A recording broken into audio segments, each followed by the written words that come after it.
జ్ఞానం, విజ్ఞానం, పరిజ్ఞానం వీటిలో ఏది లేకపోయినా మనిషికి మిగిలేది అజ్ఞానమే.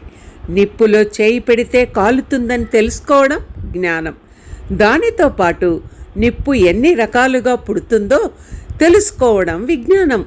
ఆ నిప్పును ఎలా ఉపయోగించవచ్చు, ఎలా ఉపయోగించకూడదు అనే విషయాలు కూడా తెలిసి ఉండడమే పరిజ్ఞానం.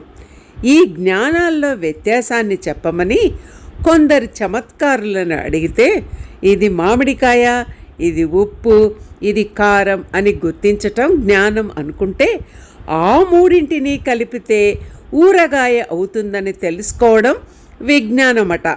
ఇక ఆ ఊరగాయలో ఏది ఎంత మోతాదులో వెయ్యాలనేది తెలుసుండడమే పరిజ్ఞానం అంటూ చమత్కరిస్తారు. మరి నచ్చిందా?